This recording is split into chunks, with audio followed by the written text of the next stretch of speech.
자, 누구나 한 번쯤은 겪어봤을 바로 그 순간. 횡단보도 앞에 딱 섰는데, 초록불이 깜빡깜빡하기 시작해요. 지금 뛰면 건널 수 있을 것 같은데? 이런 생각 들잖아요? 그러다, 에이, 모르겠다 하고 탁 발을 내딛죠. 오늘, 바로 이 아슬아슬한 순간에 숨어있는 우리가 전혀 몰랐던 법적인 진실을 한번 제대로 파헤쳐 보겠습니다. 솔직하게 한번 생각해 보세요. 깜빡이 난 초록불 앞에서 여러분은 보통 건너는 쪽이세요? 아니면 그냥 다음 신호를 기다리는 쪽이세요? 대부분은 무사히 길을 건너죠. 근데 만약에 그 짧은 선택 하나가 정말 최악의 사고로 이어진다면 과연 법은 누구 편을 들어줄까요? 바로 그 질문에 대한 답을요, 실제로 있었던 한 사건을 통해서 찾아볼까 합니다. 이 정말 평범한 선택이 어떻게 복잡한 법적 문제로 커지는지 A씨의 사례 속으로 한번 들어가 보시죠. 우리랑 똑같았어요. A씨도 이 정도면 충분히 건널 수 있겠다 이렇게 판단하고 횡단보도로 들어선 거죠. 하지만 얼마 못 가서 신호가 빨간불로 바뀌었고 맞은편에서 출발한 차랑 부딪히고 말았습니다. 언뜻 보면 이거 완전 운전자 잘못 같은데 여기서부터 아주 예상치 못한 법적 다툼이 시작됩니다. 여기서 보행자 보호 의무라는 아주 중요한 법률 용어가 등장합니다. 이게 뭐냐면 운전자는 횡단보도를 건너는 보행자를 거의 절대적으로 보호해야 한다는 뜻이에요. 이 의무를 어기면요, 종합보험에 가입했어도 형사처벌까지 받을 수 있는 정말 무거운 책임이거든요. 그래서 이 사건의 핵심 쟁점은 바로 이겁니다. 과연 A씨가 법의 보호를 받을 자격이 있는 정상적인 보행자였느냐 아니냐 하는 거죠. 양쪽 주장이 정말 팽팽하게 맞섰어요. 운전자는 보행자가 애초에 들어오면 안 되는 신호에 들어온 거 아니냐 이렇게 주장을 하고요. 반면에 보행자는 그래도 사고 난 곳은 명백히 횡단보도 위인데 이게 어떻게 내 잘못이냐 이렇게 맞서는 거죠. 여러분이 만약 판사라면 누구 손을 들어주시겠어요? 이 첨예한 대립에 대해서 법원은 어떤 판단을 내렸을까요? 이렇게 의견이 딱 갈리는 우리 주변에 정말 흔한 이 상황에 대해서 우리나라 최고 법원이죠. 대법원이 과연 어떤 결론을 내렸을지 이제 그 명쾌한 답을 한번 확인해 볼 시간입니다. 대법원은요, 이와 비슷한 여러 사건들을 종합해서 하나의 일관된 기준을 딱 제시했습니다. 바로 A씨처럼 깜빡일 때 들어간 경우뿐만 아니라 아예 빨간불에 들어간 경우, 그리고 신호를 잘 지킨 운전자의 책임은 어디까지인지 이걸 명확하게 정리한 거죠. 그 내용을 지금부터 하나씩 뜯어보겠습니다. 그리고 여기서 대법원의 결론이 정말 많은 사람들의 예상을 완전히 뒤엎어버립니다. 판결문 내용을 한번 직접 보실까요? 녹색 동화가 전멸되고 있는 상태에서 횡단보도에 진입한 경우는 횡단보도상의 사고에 해당하지 않는다. 이게 무슨 말일까요? 정말 놀랍죠?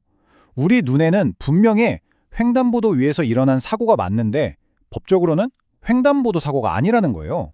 네, 맞습니다. 법적으로 횡단보도 사고가 아니라는 거. 이게 무슨 의미냐면 운전자에게 가장 무거운 책임인 보행자 보호 의무 위반을 적용할 수가 없게 된다는 뜻입니다. 이건 운전자의 형사처벌 수위가 완전히 달라진다는 걸 의미하죠. 그럼 이 판결이 구체적으로 어떤 차이를 만드는 걸까요? 횡단보도에서 사고가 났는데 횡단보도 사고가 아니라니? 정말 혼란스러우실 겁니다.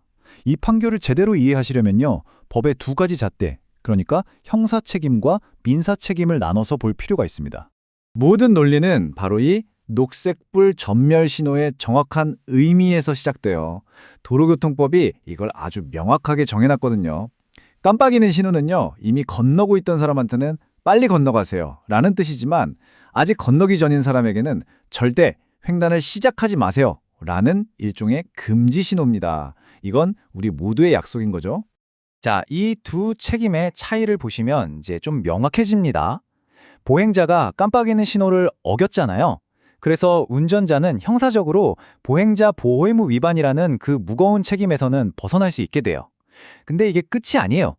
민사적으로, 그러니까 돈으로 물어주는 손해배상 책임은 여전히 남아있다는 거죠. 형사처벌이랑 민사배상은 이렇게 완전히 별개 문제입니다. 그리고 민사배상에서도 결정적인 차이가 생겨요. 바로 신호를 위반한 보행자의 잘못, 즉 과실이 50% 이상으로 아주 높게 잡힐 수 있다는 점입니다. 이게 무슨 말이냐면 사고로 다쳐서 나온 병원비나 손해액의 절반 이상을 보행자 스스로가 물어야 할 수도 있다는 뜻이에요. 법적인 보호막이 그만큼 얇아지는 셈이죠. 그럼 이 복잡한 법 이야기를 우리 일상에 어떻게 적용해야 할까요? 지금부터는 보행자 그리고 운전자 모두가 사고를 피하고 또 스스로를 지키기 위한 필수 행동 수칙을 딱 정리해 드리겠습니다. 먼저 보행자 여러분, 이 세 가지만은 정말 꼭 기억해 주세요. 첫째, 깜빡이는 초록불은 가도 괜찮아라는 신호가 아니라 진입 금지를 뜻하는 명백한 멈춤 신호라는 거. 둘째, 이 신호를 어기다 사고 나면 법적인 보호도 동문제도 전부 불리해진다는 사실 잊지 마시고요. 그리고 가장 중요한 셋째, 단 10초 그 짧은 기다림이 여러분의 생명과 재산을 지킵니다. 운전자 여러분도 마찬가지입니다. 형사처벌을 피할 수 있다고 해서 모든 책임에서 자유로운 게 절대 아니에요. 첫째, 내 신호가 초록불이라도 횡단보도 앞에서는 무조건 속도를 줄이셔야 합니다. 둘째, 보행자가 언제 들어왔는지 명확히 증명해줄 블랙박스는 이제 선택이 아닌 필수입니다. 마지막으로 신호 바뀌어서 출발하기 직전에 좌우 횡단보도를 한 번만 더 쓱 훑어보는 습관, 이게 불필요한 분쟁을 막아줍니다. 결국 모든 건 이 질문 하나로 모아집니다. 그 급한 마음에 건너뛰고 싶은 단 10초. 그 짧은 시간이 정말 여러분의 안전, 어쩌면 생명과 맞바꿀 만큼의 가치가 있는 걸까요? 오늘 이 이야기를 통해서 횡단보도 앞에선 우리 모두의 습관을 한번 진지하게 돌아보는 계기가 되었으면 좋겠습니다.